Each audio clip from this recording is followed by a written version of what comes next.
వ్యవసాయ రంగంలో ఒక ముఖ్యమైన భాగమైన ఫ్లోరికల్చర్ మహిళలకు, ముఖ్యంగా అమ్మాయిలకు అనేక కెరీర్ అవకాశాలను అందిస్తోంది. ఫ్లోరికల్చర్ అంటే పూల మొక్కల సాగు చేయడం. ఈ పుష్పాలను నేరుగా అమ్మవచ్చు లేదా పర్ఫ్యూమ్, కాస్మెటిక్ రంగాల్లో ఉపయోగించే ముడిసరుకుగా కూడా వాడవచ్చు. ప్రస్తుతం ఇండియాలో ఫ్లోరికల్చర్ రంగం వేగంగా అభివృద్ధి చెందుతోంది. దేశీయంగా వివాహాలు, పండుగలు, ఇతర కార్యక్రమాల్లో పుష్పాల వాడకం ఎక్కువైంది. దీంతో డిమాండ్ పెరుగుతోంది. అంతర్జాతీయంగా కూడా కట్ ఫ్లవర్స్ ఎగుమతి, ముఖ్యంగా క్రిస్మస్, వాలంటైన్స్ డే సమయాల్లో భారీగా ఉంటుంది. అందుకే అమ్మాయిలు దీనిని కెరీర్ గా మార్చుకోవచ్చు. ఫ్లోరికల్చర్ లో అమ్మాయిలు తమ సృజనాత్మకతను వాడుకోవచ్చు. ఫ్లోరల్ డిజైనింగ్, ల్యాండ్స్కేపింగ్, కొత్త రకాల పువ్వులను అభివృద్ధి చేయడం వంటివి ఈ రంగంలో భాగం.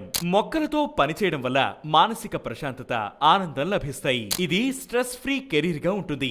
అంతేకాదు ఈ రంగం అమ్మాయిలకు స్వతంత్రంగా వ్యవసాయం చేసే అవకాశాన్ని ఇస్తుంది. ఫ్లోరికల్చర్ లో కెరీర్ ప్రారంభించాలంటే ఇంటర్లో ఫిజిక్స్, కెమిస్ట్రీ, బయాలజీ లేదా అగ్రికల్చర్ సబ్జెక్ట్ లో కనీసం 50% మార్కులు సాధించాలి.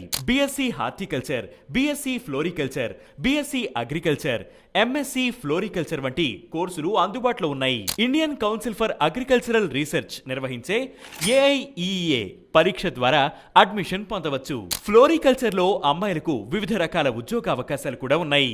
ఫ్లోరల్ డిజైనర్, నర్సరీ మేనేజర్ గా పనిచేయవచ్చు.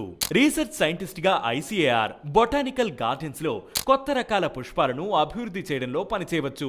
గార్డెన్ స్పార్కుల డిజైనింగ్ లో ల్యాండ్స్కేప్ ఆర్కిటెక్ట్ గా పనిచేయవచ్చు. పర్ఫ్యూమ్ ఇండస్ట్రీలో కూడా ఉద్యోగాలు ఉంటాయి. సొంతంగా ఫ్లోరల్ బిజినెస్ స్టార్ట్ చేయవచ్చు.